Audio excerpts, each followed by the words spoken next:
We've been approached many times by people all over town, by email, phone, and even when we're filming out on location, over and over and over, with accounts of residents feeling browbeaten or ignored by the council on a variety of matters. All kinds of matters, but quite often it involves planning applications. People feel they're not informed till it's too late in the process to do anything about it, that there's a lack of overall communication, and the whole process does not favour the residents of the town. We run this story in the hopes that the new leadership, new councillors, as well as council employees, can, in this age of technology and social media, think of new ways to inform and just make the whole process of the council procedures more transparent, so at least residents feel more included. There needs to be a huge shift in favour of residents.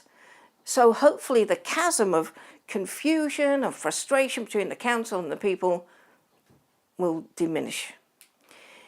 Here's one such recent story. We're in Worcester Lane near the Throston Golf Club, where planning applications just been granted for 8 houses to be built here. I'm with Mike O'Hare, who, along with other residents, objected to the application. Unfortunately, it's gone through. This is actually the hedge that was cut down. Now, did the developer cut the hedge down knowing it was a council hedge and with council permission, or...? Well, that would be my question. I can't prove that. All I can say is that when I developed the land on the opposite side, which is my home, the land was... I wanted to enclose the hedge. I was refused by the council. They said the verge and the hedge was council property. So I was assuming the same would apply to this side. Because it was a beautiful hedge, about 6-7 foot. Same as this hedge. Been there for a long time. Same as the hedge opposite, yeah.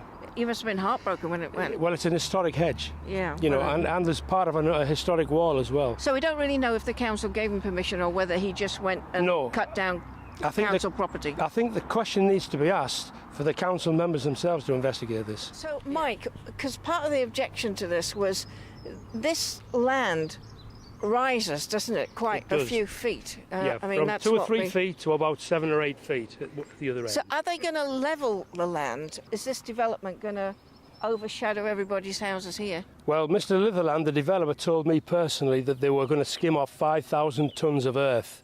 But as you get nearer to where the land rises, there is a bunker from the Cold War era, which is like a small bungalow underneath the ground, which they're filled with tons of concrete.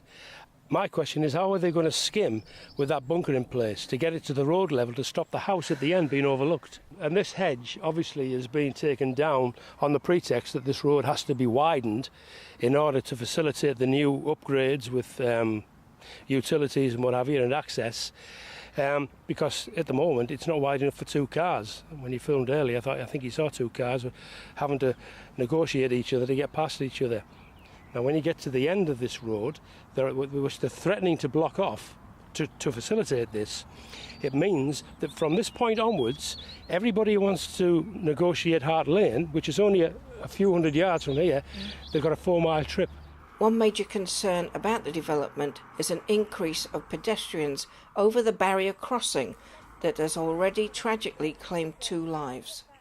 This is exceedingly quiet in comparison to during the week, especially at rush hour time, between 8 and 9 o'clock. Well, first of all, it is a green site, and people are asking why, if they don't put houses here, what would you do? But it is a preserved ecological site for wildlife. You have everything here. Voles, weasels, stoats, all the birds. We have 2 fox visitors, we have a sparrowhawk. All kinds of visitors come here. Just because you don't see anything doesn't mean to say they're not there. You know, the delicate animals like to keep out of sight. But this is a perfect site to make a woodland out of, especially when the government are encouraging people to plant trees. Let's plant trees and make a woodland. Because there's several aspects about this. A lot of it's to do, in your opinion, about the way the council went along on the planning committee meeting. They came for a site visit, but they weren't here for very long, were they? They were here for 6 minutes, exactly, and they didn't budge from the point where the minibus dropped them off up the road. They chatted for a couple of minutes, and then all of a sudden the developer joins them, which is questionable because I know the residents weren't supposed to join them. And within 6 minutes, they went on the way. I thought they were going to do a 360 site visit. Yeah. They didn't. They just left. But why was the developer allowed to talk to the planning committee on the site visit and nobody from the residents? Another question for the council. Is this something you hope to see changed in the future? Because obviously we're going to have a new change of Yes, regime, aren't we? What is done is done. We would like to see big changes within the councils, so something like this can never happen again. And the residents get a fair shake. An absolute fair shake, rather than the covert way that the council always go about things with these planning things. Bring the residents more into it. The developer never once made any attempt to contact residents regarding communication, negotiation, compromise, nothing. He just went ahead, and he didn't have to take this hedge down. Sorry. You've lodged an appeal. What is the appeal process? We don't know, because we're asking our 2 ward councillors. I don't know the third one, but I've asked Tom Cassidy, and I've also asked James Brewer. He hasn't got back to me yet. I've asked them to put into procedure whatever is necessary to make this come about as an appeal. To guide you? Yes, because we don't know the procedure. Right. Builders, developers know all about this. Poor residents, we don't. And one last thing, the developer said he was going to give you his own personal telephone number, especially to the lady who's battling a medical condition and needs access to the ambulance. Has he actually given you his number? Not yet. So that's still to come? Still waiting. Will you let us know if he does? I certainly will. Okay. So we'll wait and see what happens, and hopefully the councils will get in touch and help everybody with the appeal that's going to be lodged. But we'll let you know what happens in due course. Quick update, after taping this report, Mr O'Hare subsequently shared an email from one of his ward councillors, Tom Cassidy, in which Mr Cassidy states, quote, "I received information from a senior officer with regards to appealing," and this is what he had to say.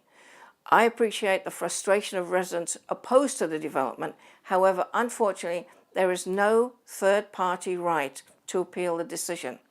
If residents wish to take the matter further, that would be by way of a legal challenge in the courts. For obvious reasons, I'm unable to offer advice to the public on the options available, and they should seek their own independent legal advice on how to proceed." Mr Cassidy goes on to say, "I've requested the personal number from the developer so that yourself," that's Mr O'Hare, "and your neighbour can contact them directly with regards to safety, etc." James Brewer is part of the same independent group, and I've been keeping him updated on the situation, unquote. Now, further inquiries by Hartlepool TV revealed the 3rd Ward councillor for Hart Ward is Mrs Jean Robinson. Apparently, Mrs Robinson is suffering from ill health, so workload is the reason why both Councillor Cassidy and Councillor Brewer don't get involved, but split residents' concerns between them. Everybody wishes Mrs Robinson a speedy recovery. Hartlepool TV then received a written statement from Councillor Cassidy, which will run in full for you now, and we'll just let you know of any subsequent updates.